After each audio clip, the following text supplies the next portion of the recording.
The rhythmic ticking of the grandfather clock echoed through the narrow guest bedroom, each sound a reminder to Dorothy Williams of time passing her by. At 67, her once nimble fingers now ached as she folded the last of Marcus's shirts, adding it to the neatly stacked pile on her small bed. The room, barely 10 feet square, had been her home for the past 3 years, though nothing about it felt like hers. No space for the antique vanity Harold had given her on their 30th anniversary. No room for the bookshelf that once housed her cherished mystery novel collection. Just a twin bed, a nightstand, and a dresser that held the remnants of her former life.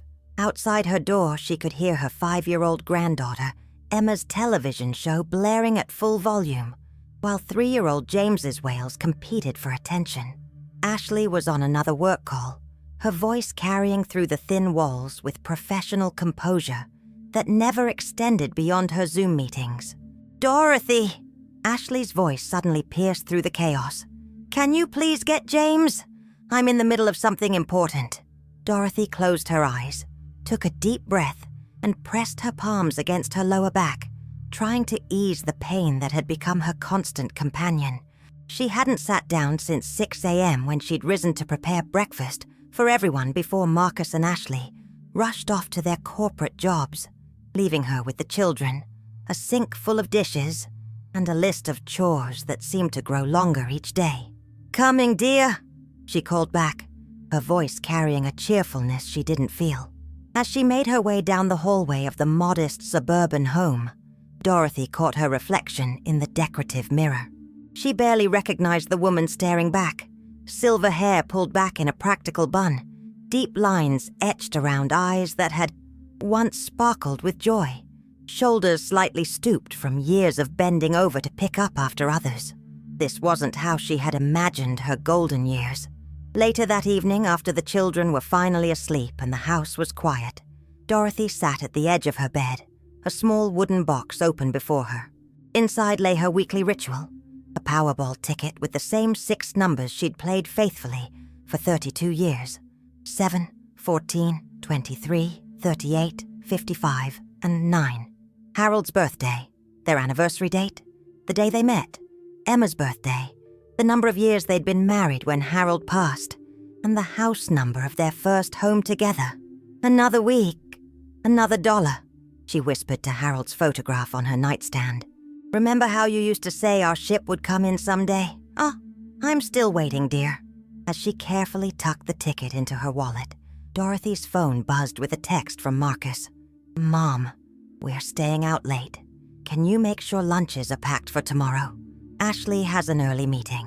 No please, no thank you. No acknowledgement that this request came at 10:30 p.m. when she'd already been on her feet for 16 hours. Dorothy typed back a simple, "Of course," before setting her alarm for 5:30 a.m. As she did, she couldn't help but calculate. $300 in rent she paid them monthly from her small pension, plus the estimated $500 in unpaid childcare and housekeeping services she provided. She was essentially paying them to work for them. "Just until I can save enough for my own place," she had told herself 3 years ago, when Marcus had suggested the arrangement after Harold's funeral. 3 years later, her savings remained untouched, constantly depleted by emergency loans to help with the mortgage, car repairs, or unexpected bills that Marcus and Ashley somehow never managed to repay. As Dorothy turned off her bedside lamp, she allowed herself one small rebellion, a single tear that traced its way down her cheek, before she wiped it away. Tomorrow would be another day of serving a family that saw her as a convenience rather than a mother. Another day of swallowing her pride, along with her arthritis pain. Another day of waiting for a ship that would likely never come in. But Dorothy Williams had never been a quitter, and somewhere deep inside, a spark of the vibrant, independent woman she once was still flickered, waiting for the right moment to reignite. The following morning unfolded like countless others before it. Dorothy rose before dawn, her joints protesting as she shuffled to the kitchen to prepare breakfast and pack lunches. By 7:30 a.m., Marcus and Ashley had rushed out the door with barely a goodbye, leaving a trail of coffee mugs, half-eaten toast, and scattered newspapers in their wake. "Grammy, can we have pancakes?" Emma asked, tugging at Dorothy's apron as James banged his sippy cup rhythmically against his high chair. "Of course, sweetheart," Dorothy smiled, the children being the one true joy in her current situation. "And after breakfast, maybe we can walk to the park." The morning passed in a blur of activities designed to entertain and educate her grandchildren, a responsibility Dorothy took seriously, despite her exhaustion. By early afternoon, as the children napped, she finally had a moment to herself. She sank into the living room armchair, the only piece of furniture she'd been allowed to bring from her old home, and pulled out her worn leather journal. Inside, alongside her weekly budget calculations, always in the red despite her frugality, lay a list titled, "When My Ship Comes In."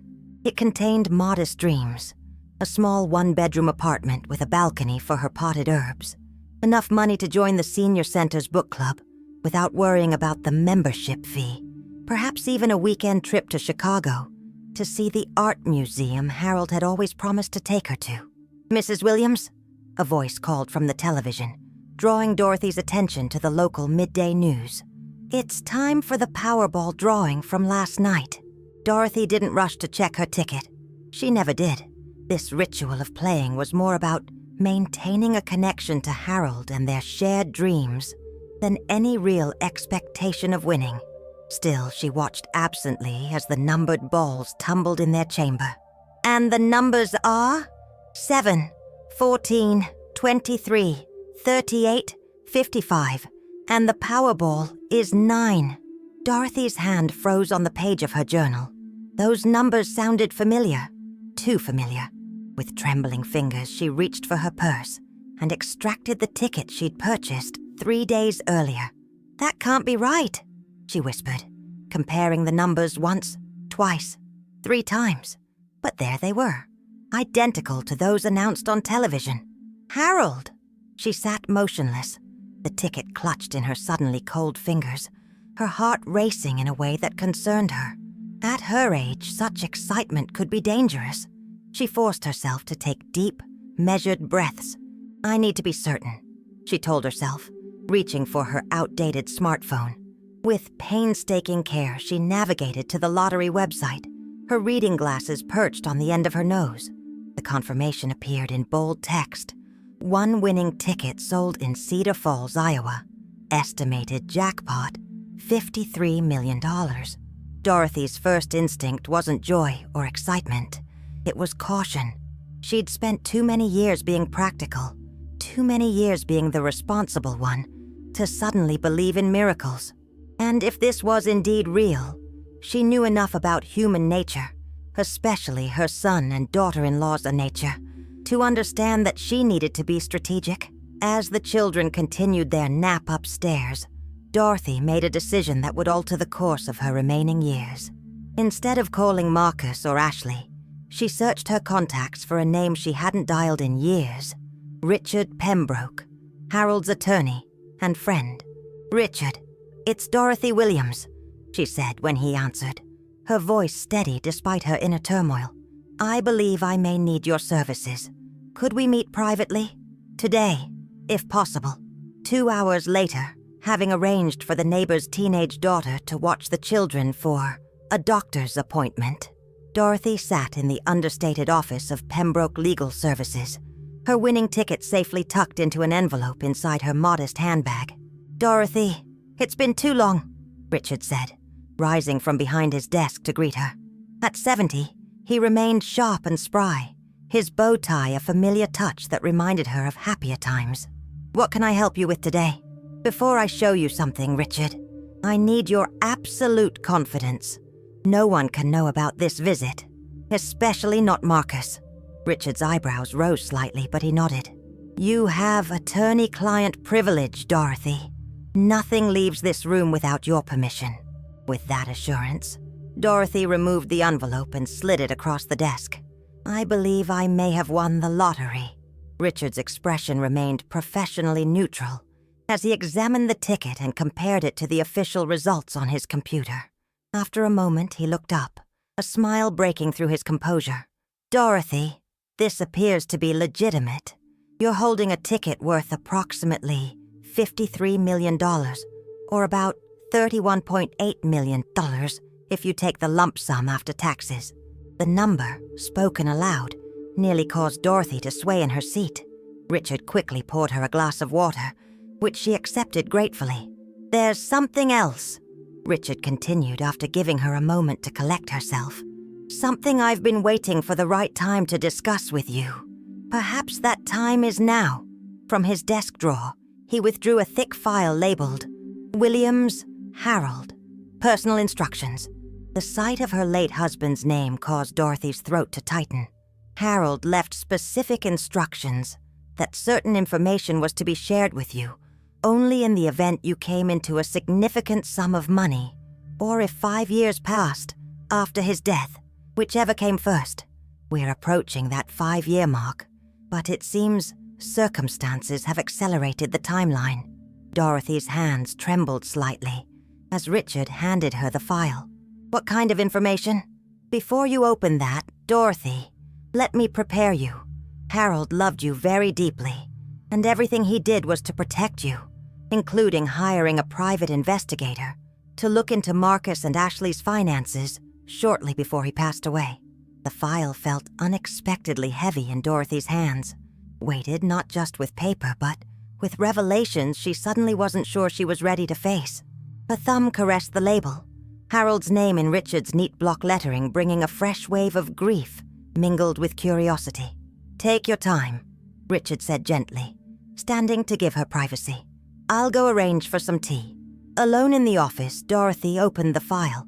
The first document was a handwritten letter from Harold, dated just 2 months before his unexpected heart attack.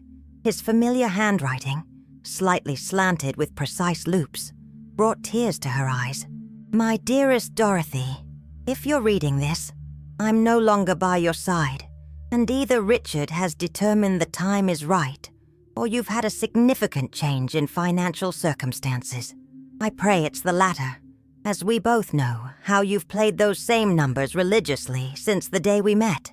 What follows may be difficult to accept, but I need you to know that our son is not the man we raised him to be, at least not in his financial dealings. When I first became suspicious of Marcus and Ashley's lifestyle, the vacations they couldn't afford, the cars they kept upgrading, I hired someone to look into their finances. What I discovered broke my heart, and I've wrestled with whether to tell you at all. They are drowning in debt, Dot. Credit cards, personal loans, a mortgage they refinanced 3 times to pull out equity. I fear that when I'm gone, they will see you, your pension, your social security, and most importantly, your generous heart, as their safety net. I cannot allow that to happen. I've made arrangements, beyond the modest life insurance policy they know about. I've established a trust with Pembroke as executor, $500,000 that they cannot touch, that they don't even know exists. It's not a fortune, but it's enough to ensure you never have to depend on them. Forgive me for keeping this from you, but I know your heart.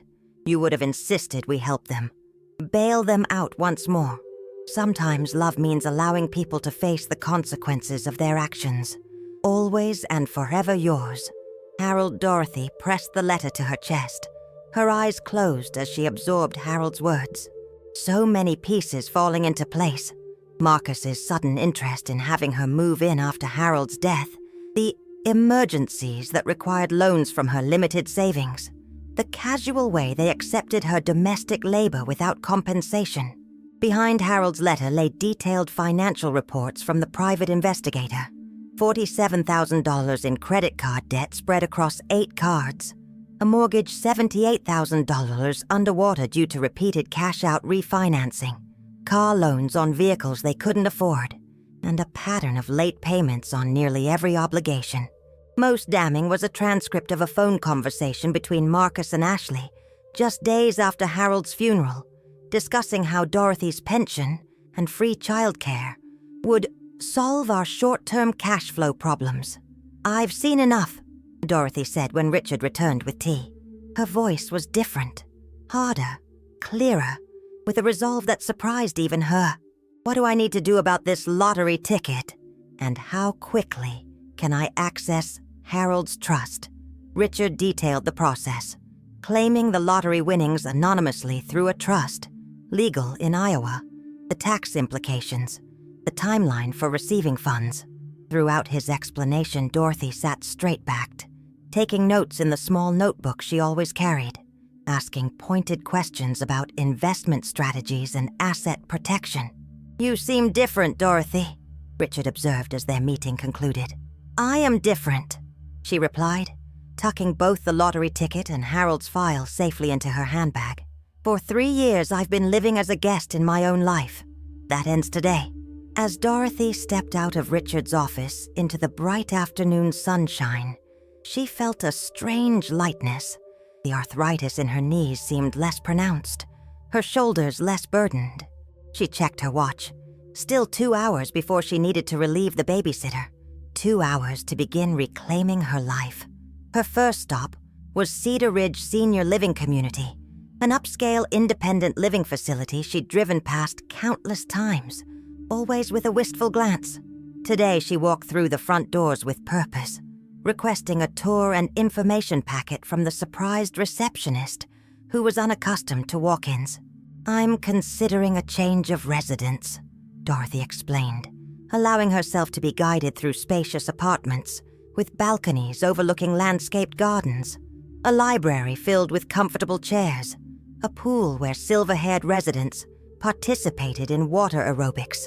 Our one-bedroom units start at $2,700 monthly, the guide informed her, clearly doubtful that the modestly dressed woman before her could afford such accommodations. And what about your premium 2-bedroom units? The corner ones with the wraparound balconies? Dorothy asked, pointing to the floor plan. Those are $4,100 monthly, but there's currently a waiting list. Dorothy nodded thoughtfully. Please add my name to that list. I have a feeling something might open up soon. Her next stop was the bank where she and Harold had maintained a small checking account for 40 years. Inside, she requested a meeting with a personal banker, and once seated in a private office, asked a single question. What services do you offer for clients with substantial assets? By the time Dorothy returned to Marcus and Ashley's home, she had the outline of a plan, not just for her newfound wealth, but for the conversation that would free her from their exploitation. As she paid the babysitter and resumed her grandmother duties, nothing in her demeanor revealed the seismic shift that had occurred in her life. She prepared dinner as usual, folded laundry, read bedtime stories to Emma and James, with perhaps more animation than normal, treasuring their innocent affection. Later, as Marcus and Ashley settled in the living room with their evening glasses of expensive wine, while pleading poverty when it came to Dorothy's request for funds to repair her aging laptop, Dorothy observed them with new eyes.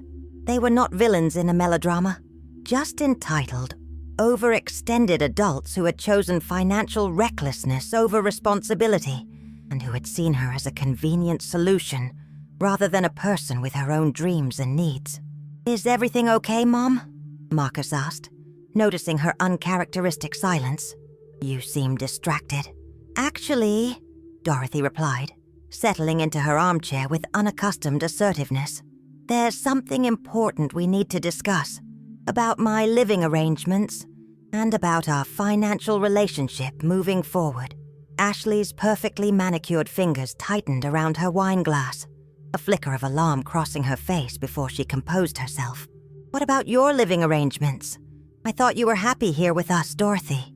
Happy isn't the word I'd choose, Dorothy replied, her voice calm but firm. Grateful for the opportunity to be close to my grandchildren, yes, but the current situation isn't sustainable for any of us. Marcus set down his phone, giving his mother his full attention for perhaps the first time in months. What are you saying, Mom? You know we rely on your help with the kids, and frankly, your contribution to the household expenses makes a difference for us. The old Dorothy might have backpedaled at this point, might have reassured them that she was just tired, that everything was fine. But the woman who sat before them now, back straight, eyes clear, Harold's file and lottery ticket safely locked in Richard's office, was rediscovering her backbone. "I've been doing some calculations," she said, withdrawing her notebook from her cardigan pocket. "Over the past 3 years, I've paid you $46,800 in rent for a room that's barely larger than a walk-in closet. During that same period, I've provided approximately 5,260 hours of childcare and 4,080 hours of housekeeping services." She turned the notebook toward them, where she'd meticulously documented her contributions.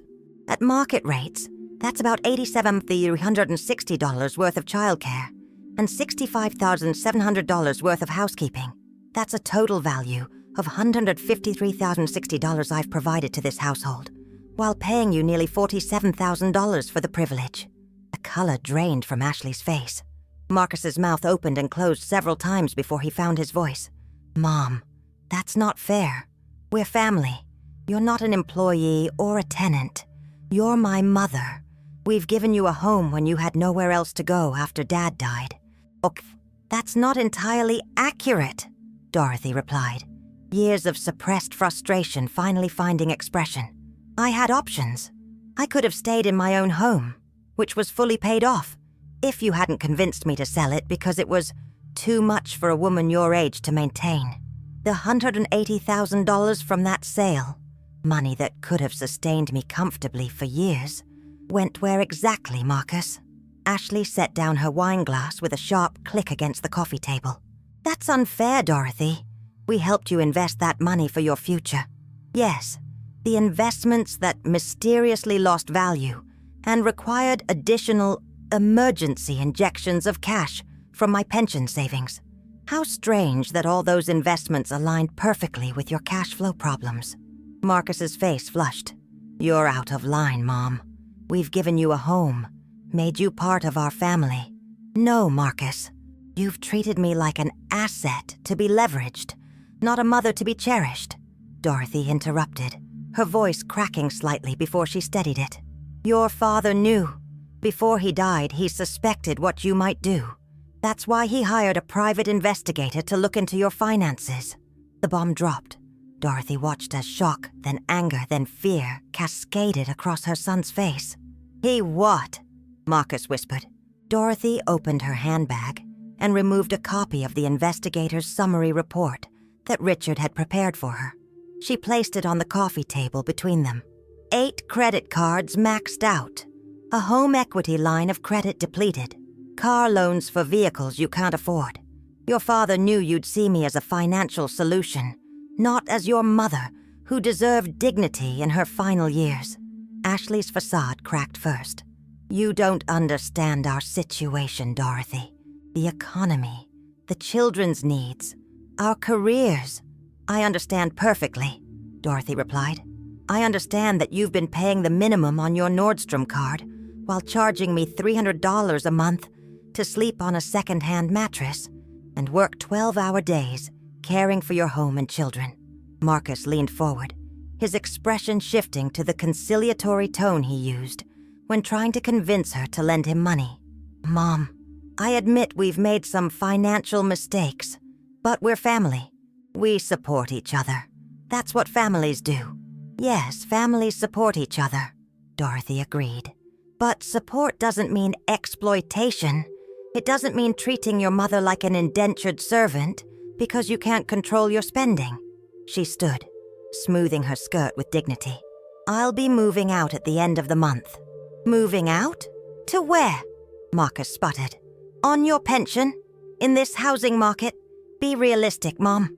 I've secured an apartment at Cedar Ridge Senior Living," she said, the lie necessary until her lottery winnings were officially processed.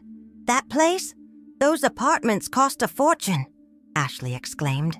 "How could you possibly afford that?" Dorothy allowed herself a small smile. "Your father was wiser than you gave him credit for. There's a trust, Marcus. A trust he established before he died, with $500,000 specifically designated for my care and independence. Money you cannot access, cannot borrow against, cannot guilt me into sharing. The silence that followed was profound. Marcus stared at his mother as if seeing her for the first time, while Ashley's gaze darted between the financial report and Dorothy's resolute face. "You've been investigating us, planning this ambush," Marcus finally said, his voice thick with betrayal. "While living under our roof?" Dorothy sighed. "No, Marcus. I've been surviving, hoping that my son would remember the values his father and I taught him, hoping that this arrangement was temporary, that you'd eventually see me as more than a convenient solution to your childcare needs and financial problems." She gathered her notebook and the report, returning them to her handbag. "I love my grandchildren, and despite everything, I love you, but I will not spend my remaining years being exploited by my own family." As she turned to leave the room, Ashley's voice, smaller than Dorothy had ever heard it, stopped her. "What about the children? They need their grandmother." Dorothy paused, her hand on the doorframe. "I will always be their grandmother. They can visit me at Cedar Ridge. There's a lovely pool and gardens where they can play. But I will no longer be your unpaid nanny or your housekeeper. I suggest you use the $1,300 you'll no longer receive from me to hire appropriate help." With that, Dorothy walked to her small bedroom and closed the door behind her, her heart pounding but her spirit soaring. She had done it, taken the first step toward reclaiming her dignity. And though she hadn't yet revealed her lottery win, an ace she would keep hidden until all legal protections were in place, she had drawn a line that should have been drawn long ago. As she sat on the edge of her bed, her gaze fell on Harold's photograph. "You were right, my love," she whispered. "Our ship finally came in, and not a moment too soon." Over the next 3 weeks, Dorothy moved through the house like a woman transformed. The family dynamic had shifted palpably since her confrontation with Marcus and Ashley. Gone were her son's casual requests for small loans and Ashley's endless lists of chores. Instead, a cold courtesy permeated their interactions, punctuated by Marcus's occasional attempts to discover more about Dad's secret trust. Dorothy revealed nothing beyond what she'd already shared, working quietly with Richard to establish the legal entities necessary to claim her lottery winnings anonymously. In Iowa, lottery winners could maintain their privacy through properly structured trusts, a blessing for which Dorothy was increasingly grateful as she observed Marcus and Ashley's mounting financial panic. Their credit card had been declined during a grocery run. A collection notice for their second car loan had arrived in the mail. The children's private preschool had called about overdue tuition, with Dorothy's imminent departure threatening both their free childcare and her monthly rent contribution. The facade of their comfortable upper-middle-class lifestyle was crumbling rapidly. On a bright Tuesday morning, as Dorothy packed the modest belongings she would take to her new life, Emma appeared in the doorway of her room, clutching her favorite stuffed rabbit. "Grammy, are you really leaving us?" the little girl asked, her lower lip trembling. Dorothy set aside the sweater she was folding and opened her arms. Emma rushed into them, burying her face against her grandmother's shoulder. "I'm not leaving you, sweetheart," Dorothy assured her, stroking her granddaughter's hair. "I'm just moving to my own special place where I can have visitors like you and James. There's a swimming pool and a garden with butterflies, and even a room where we can bake cookies together." Emma pulled back, her eyes brightening slightly. "Really? Can I come tomorrow?" "Very soon," Dorothy promised. "And you know what? In my new place, I'll have more energy to play with you because I won't be so tired all the time. Won't that be nice?" As Emma nodded and skipped away, partially reassured, Dorothy felt a pang of guilt. Not for leaving. She knew that was necessary. But for the distance her son's actions had forced between them. She wondered if the relationship could ever be repaired, if Marcus would ever understand that her actions were not rejection, but self-preservation. Later that afternoon, Dorothy received the call she'd been waiting for. Richard's voice carried unmistakable satisfaction as he delivered the news. "It's done, Dorothy. The Sunrise Years Trust has officially claimed the Powerball jackpot. With you as the sole beneficiary, the funds will be transferred to the trust account within 48 hours. You are now, for all practical purposes, a very wealthy woman. Dorothy sank onto her bed, one hand pressed against her chest. Thank you, Richard. For everything. Harold would be proud of you, he replied. Now, about your housing situation. Already handled, Dorothy assured him. I've secured not just an apartment at Cedar Ridge, but also a meeting with their executive director tomorrow to discuss a potential donation for their activities program. Richard chuckled. You're a natural at this, Dorothy. Harold always said you were the backbone of the family. After ending the call, Dorothy sat quietly, absorbing the reality of her new circumstances. $53 million. Even after taxes, even after setting aside funds for her grandchildren's education and future needs, she had more money than she could spend in her remaining years. The irony wasn't lost on her. After decades of careful budgeting, of stretching Harold's modest insurance salesman's salary to provide for their family, of teaching Marcus the value of a dollar saved, she now had wealth beyond anything they'd imagined.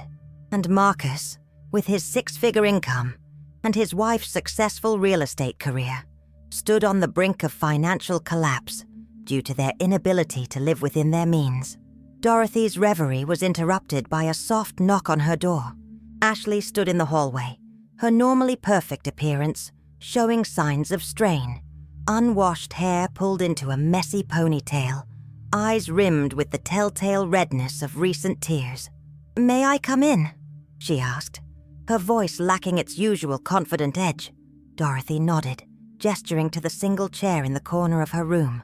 Ashley perched on the edge of the seat, hands twisted nervously in her lap.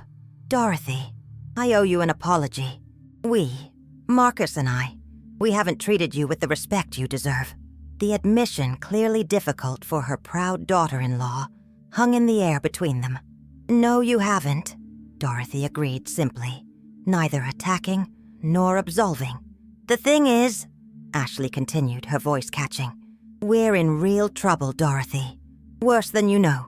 The bank called about our mortgage yesterday. We're 3 months behind and they're threatening foreclosure. Marcus doesn't know I'm talking to you about this, but is there any way the trust could help us? Just until we get back on our feet?" And there it was, exactly as Harold had predicted. Even faced with evidence of their exploitation, even after Dorothy's clear boundary setting, they still saw her primarily as a financial resource. Dorothy studied the younger woman's face, searching for genuine remorse beyond the immediate financial panic. She found little. "Ashley, I'm going to say something that may be difficult to hear," Dorothy began carefully. "Money isn't your problem.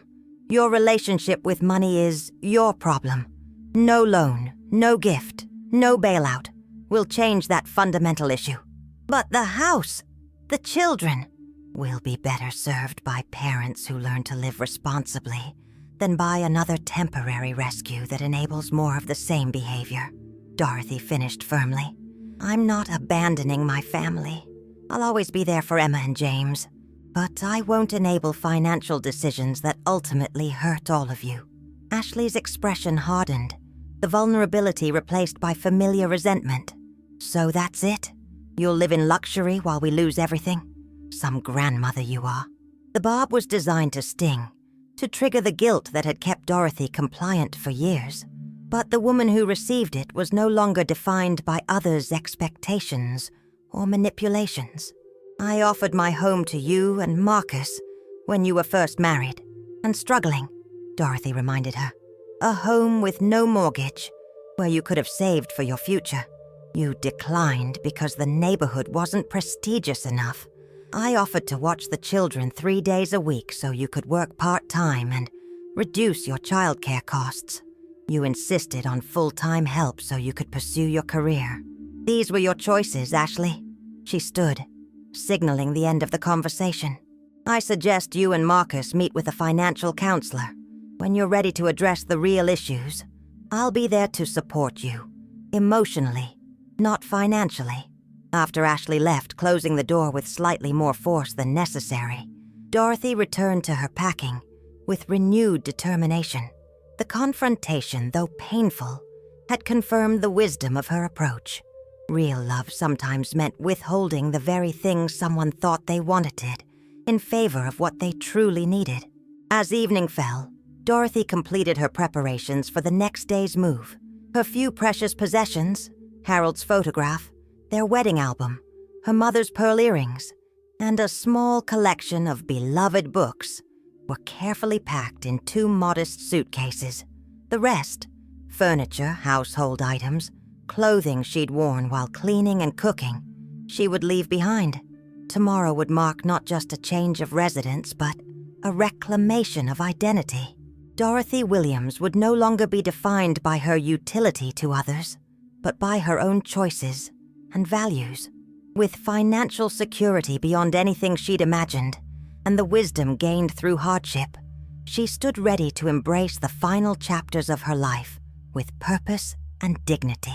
Sitting at the small desk in her room, she penned one final note to Marcus, not of recrimination or anger, but of hope. Hope that someday he would understand that her actions were born of love, not abandonment. Hope that he would find his way back to the values she and Harold had tried to instill. Hope that their family could heal, even if the path forward looked different than any of them had imagined. My dearest son, as I prepare to leave, I want you to know that my door, my new door, will always be open to you and your family. Not for financial rescue, but for the more important things: love, wisdom, connection, and the joy of family bonds that transcend material concerns. Your father and I weren't perfect parents, but we tried to teach you that true wealth lies not in possessions, but in integrity, in relationships nurtured with care, in the peace that comes from living authentically. I hope someday you'll visit me not because you need something, but because you want to share your life with me, as I want to share mine with you. With enduring love, Mom. She sealed the envelope and placed it on her neatly made bed, where Marcus would find it after she departed in the morning. Then, for the first time in years, Dorothy Williams slept deeply and dreamlessly, untroubled by financial worries or the weight of others' expectations. The morning light streamed through the floor-to-ceiling windows of Dorothy's new apartment at Cedar Ridge, illuminating spaces that still felt surreal in their expansiveness. 2 bedrooms, 2 bathrooms, a kitchen with gleaming appliances she was still learning to use, and the wraparound balcony that overlooked gardens bursting with early summer blooms. After 3 years in a room barely large enough for a twin bed, the sheer space felt almost decadent. 6 weeks had passed since her departure from Marcus and Ashley's home. 6 weeks of transformation, of rediscovering herself amid the newfound freedom of financial independence. Her daily routine, once dictated by others' needs and schedules, now unfolded according to her own preferences. Morning yoga classes at the community center, where her once aching joints were gradually regaining flexibility. Afternoons in the library, devouring books from a lifetime reading list long deferred. Evening walks with new friends, peers who saw her as Dorothy, not as free childcare or additional income. The transition hadn't been without challenges. The first week, she'd found herself automatically rising at 5:30 a.m. to prepare breakfast for a family no longer present. She'd felt momentary guilt when passing children's stores, thinking of small gifts she should purchase for Emma and James. Old habits of frugality had made her hesitate before ordering a latte at the community cafe, mentally calculating whether such an extravagance fit into her budget. But gradually, day by day, Dorothy was reclaiming not just financial independence, but the very essence of who she was, who she had always been beneath the roles of mother, grandmother, widow, and caretaker. Today marked a significant milestone. Emma and James would be visiting her new home for the first time, a carefully negotiated arrangement that had required multiple conversations with Marcus and Ashley. The financial reality they'd been avoiding had finally caught up with them. Their home was officially in foreclosure proceedings. Ashley's leased luxury SUV had been repossessed, and they'd been forced to withdraw the children from their exclusive preschool. Dorothy had maintained her boundaries throughout their crisis, offering emotional support and practical advice, while firmly refusing financial bailouts. It had been the hardest thing she'd ever done, watching her son struggle while having the means to eliminate his problems with a single transfer of funds. But she remained convinced that doing so would only postpone the inevitable reckoning with their unsustainable lifestyle and values. Instead, she had made a different kind of investment in their future. Through Richard, she had arranged for anonymous payment of 6 sessions with a reputable financial counselor, and she'd established college funds for Emma and James that could not be accessed for any other purpose. Small steps toward healing that respected both her boundaries and her love for her family. The doorbell chimed, interrupting her thoughts. Dorothy smoothed her new linen dress, a simple but elegant garment that reflected her evolving sense of self, and moved to answer it. Emma burst through the door first, launching herself into Dorothy's arms with the uninhibited joy of childhood. "Grammy, your house is so big!" James toddled in behind his sister, eyes wide as he took in the unfamiliar surroundings. Marcus and Ashley followed, their expressions a complex mixture of emotions: shame, resentment, curiosity, and perhaps a hint of relief at seeing Dorothy looking so well. "Welcome," Dorothy said, embracing each of them in turn. "I've been looking forward to showing you my new home."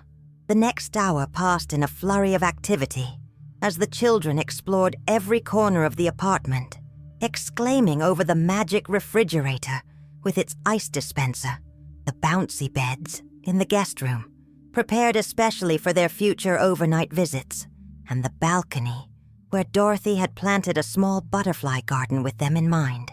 While the children played, an awkward silence settled between the adults, years of unspoken tensions and recent confrontations creating a barrier that none seemed quite ready to breach. Finally, as Dorothy served the lunch she'd prepared, a simple meal of finger sandwiches and fresh fruit that delighted the children, Ashley spoke. "This place is really nice, Dorothy." The words seemed difficult for her to form. "You seem happy here." I am," Dorothy confirmed, meeting her daughter-in-law's gaze directly but without challenge. "It's the right place for me at this stage of my life." Marcus, who had been unusually quiet, finally addressed the elephant in the room. "Mom, I need to ask. The trust Dad set up, is there really no way?" "Marcus," Ashley interrupted, placing her hand on his arm. "We agreed not to do this today." Dorothy observed the exchange with interest. Something had shifted between them, a new dynamic that suggested Ashley might be taking a more assertive role in their financial decisions. "It's all right," Dorothy said gently. "We can talk about it. But my answer hasn't changed, Marcus. The trust is structured specifically for my needs. However, there are other ways I'd like to help, if you're open to them." Marcus's expression tightened, pride warring with desperation. "What kind of help?" "Not financial bailouts," Dorothy clarified. "But I've been thinking about your situation, and I have a proposal. The financial counselor you've been seeing." "How did you know about that?" Ashley interjected. Dorothy smiled. "Cedar Falls is a small town. My proposal is this. I have connections at Cedar Community College through my new volunteer work with their adult literacy program. They have an excellent accounting certificate program that could be completed in 12 months, mostly online." She turned to Ashley. "You mentioned once that you enjoyed the bookkeeping aspects of your real estate work. With this certification, you could establish a steady income while the housing market recovers and Marcus focuses on rebuilding his career." Ashley's expression shifted from defensive to thoughtful. I have been considering a career change. The real estate market is brutal right now. I would cover the tuition costs," Dorothy continued. "Not as a loan, but as an investment in your future. and in Emma and James's stability. The offer hung in the air between them. Not a rescue, but a partnership of sorts, respecting Ashley's abilities while acknowledging their need for assistance. "That's generous," Marcus said, his voice thick with conflicting emotions. "But it doesn't solve our immediate housing crisis. The bank gave us 30 days to vacate." Dorothy had anticipated this. "I've also been looking into the rental market. There's a modest 3-bedroom duplex near the community college. The rent is reasonable, within what you could afford on a restructured budget. It's not what you're used to, but it's clean, in a good school district, and would give you breathing room to rebuild." She paused, choosing her next words carefully. "I would be willing to cover the security deposit and first month's rent. Again, not as a loan, but as a fresh start. The condition being that you continue with the financial counseling and commit to living within your means, going forward." The silence that followed was profound. Dorothy could almost see the internal struggle playing out on her son's face. Pride versus practicality. Resentment versus gratitude. It was Ashley who broke the impasse. "We accept," she said firmly, meeting Dorothy's gaze. "And thank you. Not just for this, but for not giving us what we thought we wanted. The counselor helped us see that we've been, well, the word she used was financially dysfunctional for our entire marriage." Marcus nodded slowly, his expression softening as he looked at his mother with new eyes. "Dad was right about you, Mom. You always were the backbone of our family." "Speaking of your father," Dorothy said, rising from her seat, "there's something I'd like to show you." She led them to a small alcove near the entrance where she'd created a memory corner. Harold's photograph held the central position, surrounded by family pictures spanning decades. Marcus's graduation, Emma and James as infants, Dorothy and Harold on their 40th anniversary. But there was also something new. Framed photographs of Dorothy's recent adventures. Dorothy learning to paint in the community art studio. Dorothy and her new friends at a concert in the park. Dorothy volunteering at the local library's children's reading hour. "Your father wanted me to have a full life after he was gone," she explained, touching Harold's photograph gently. "It took me a while to understand what that meant. That it wasn't just about financial security, but about purpose, connection, joy." She turned to face her family. "I've found those things now. And part of that joy is being able to share it with all of you. Not as your safety net or your housekeeper or your ATM, but as your mother and grandmother. As Dorothy." Emma tugged at her grandmother's hand, oblivious to the emotional undercurrents swirling among the adults. "Grammy, can we see the swimming pool now? Daddy said you have a swimming pool." Dorothy laughed, the sound lighter and more carefree than Marcus had heard from his mother in years. "Yes, sweetheart. There's a community pool, and I've signed up for a family guest pass so you can visit whenever you like." As they gathered jackets and prepared to tour the grounds, Dorothy caught Marcus watching her, with an expression she couldn't quite decipher. "What is it?" she asked. "I was just thinking," he replied, "about how different you seem. It's like you've become yourself again." Dorothy smiled, touched by his observation. "I think perhaps I'm becoming myself for the first time. It's never too late for new beginnings, Marcus, or any of us."